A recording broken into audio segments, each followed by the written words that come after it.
Yeah, because in the Quran, you've got lots of accounts of different things, and without background, you don't know who they are. Now, the early compilers of this will have known what they're talking about. But subsequent generations lost sense of what these mean. In fact, we've got a bit of this in the Bible. You get this in the Old Testament. Some things which, what was that about? But it's lost in time. But of course, we don't say that our books are the final words. We got the church, right? In golden tablets. So that means that Tulkun name was written about in golden tablets in heaven and then revealed. So that means that a myth that was created here on earth was somehow or another first in the heavens. That would literally make no sense. It makes no sense. Same as the seven secrets we know was a story. So why is Allah saying this in golden tablets and then that appears in the Quran? That would make no sense. No, that's true. But except that for most of the human race, there have been most people have been illiterate. So it doesn't have to make sense, Michael. No. When most people are illiterate and they just listen to what, and it's true, the priest as well as the imam can say all kinds of stuff. So we're all religions are in the same boat in that way. But once people become literate, and we have the printing press, people will start examining these texts. And I would say our texts stand up, but other texts of other religions don't stand up. And the Islamic text does not stand up. And in fact, I'm not somebody who says Muhammad says this, Muhammad did that. Because I believe that Islam didn't exist at the beginning. That is, I believe that what you have in Arabia and Syria, a monotheistic, heretical Christian sect, or a group of them. And they are the ones who go on to conquer parts of the Byzantine Empire, conquer the Persian Empire, conquer Spain. They're just straight monotheists who deny the deity of Christ. They're like Aryans. Over time, Islam comes into existence as we have it today by a process of evolution. And there's reason to believe this because when, for example, the Arabs go into Jerusalem, the priests like Sophronius do not mention Islam or Muslims. They refer to Hagarenes or Saracens. This is a generic term, not Islam or Muslim. Then when they go to Spain in 711, the Catholic bishops never mention Islam. These people are Muslims. They're not following Islam. And it's important because Catholic bishops at that time and all times were going on and on about heresy. Things which deviated from the Catholic faith. They pinpointed all the time. So if a new religion was coming into the world, they'd be on it all the time, going on about it in meetings and discussions, but they never talk about Islam, never talk about Muslims, but they talk about, in moments, they talk about Saracens, they talk about Hagarenes, that is the descendants of Hagar, and others like that. But and if you, for evidence of this, in Islam, you don't have any images. We have our statues. The Muslims say it's idolatry. Fair enough, right? Fair enough. And Muhammad's the prophet of Islam. The prophet, the final prophet. Right.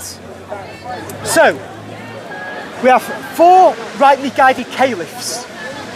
We have, after Muhammad dies, we have Abu Bakr, we have Umar, we have Uthman, we have Ali. And Hassan. Ali dies in battle against Muawiyah. He died in the mosque. Muawiyah is the 5th leader then, called the Commander of the Faithful. So, we had Muhammad with a clear Quran laid out, everybody knows what Islam is, and the 4 rightly guided caliphs all believe in Islam, no images, no idols, Jesus is just the prophet and so on. And the cross is a wicked thing. In fact, Jesus is going to come back and break the cross and kill the pig, according to Muslims and Islam, right? Jesus did not die on the cross, according to Islam. So Muawiyah is regarded by Sunni Muslims as a true caliph. Not a rightly guided caliph, but a true caliph. Who? Muawiyah, by Sunni Muslims. Muawiyah, you mean? Oh, He was a Khalif, he was king. he was commander of the faithful, so he Yes, was the head, yes, right? yes. So, but Muawiyah minted coins which had a cross on them Yes. next to his own image. This is supposed to be a Muslim, the commander of the faithful. He also produced, a dam that was produced by his order had a cross before the inscription. Muawiyah was basically not doing what Muslims are expected to do. Having a coin with Christ, an image of Christ on it with a flaming sword, and his own image on the back of that, and a cross next to his own image, shows that Muawiyah was not a Muslim. Muawiyah was basically an heretical Christian. Muawiyah went around the holy places in Jerusalem. Muawiyah built the Dome of the Rock without a Qibla, without a direction of prayer. It wasn't a mosque. This is a church, an old style church. So what we have then is by Muawiyah is caliph from about 661 AD. He was a king, wasn't Caliph. Be careful. He was a You commander say- of the faithful from it's really Because you irrelevant. already This is said- really irrelevant. From 661 to 681, Muawiyah is the head of the Muslims.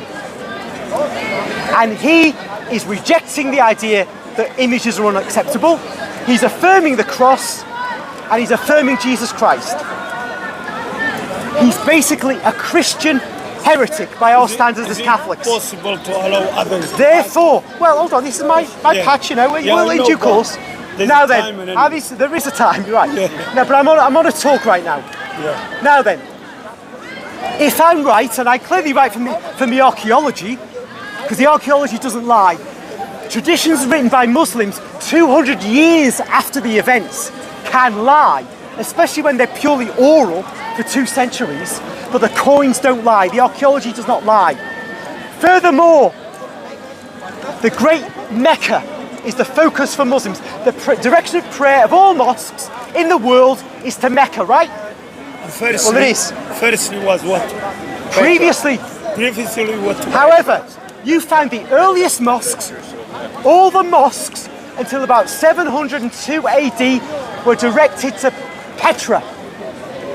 Was it too? From 750 AD, they're all towards Mecca. Between about 702 AD and 750 AD, they're in a place right in between. Why is this? Muhammad, in his own lifetime, changed the direction of prayer from Jerusalem to Mecca. So when Muhammad died, all mosques should have a Qibla directed towards Mecca. But as I've said, from the death of Muhammad until the beginning of the 8th century, all the mosques are facing Petra, Syria. Therefore, the story that the Muslims tell you is false. No, sorry. That's So the archaeology This is the shows Quran. you that the You cannot stories that believe that. Muslims have made are Jerusalem. false. Muslim was facing Jerusalem In the time of Muhammad, the Prophet Muhammad, and he changed in his God own life, changed it. before he died, From Mecca. before he died, No. Yeah, Forget he about the changed death it. Anyway, he was alive. he died. He was strong. Yeah, he and died. he In, was, my friend, he died in 632 AD.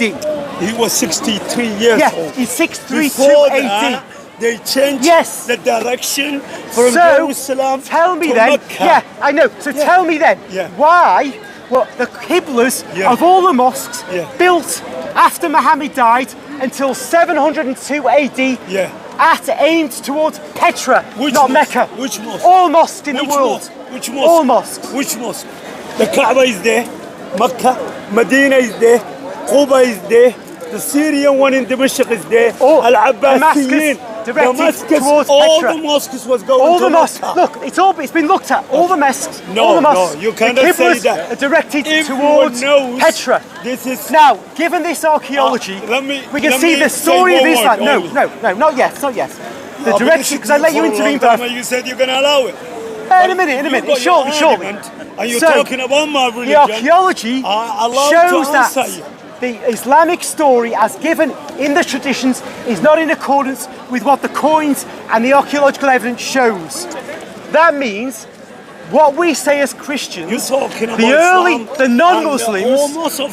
non-Muslims say, do not speak of Muslims or Islam. No, they speak of Hagarenes and Saracens. If you find something, so if there were really Muslims, right, you can talk they'd be speaking of Muslims. So what we have to say is this, that the early history of Islam is not as Muslims say. You've got right to talk about what's wrong. If that's so, Islam is a false religion.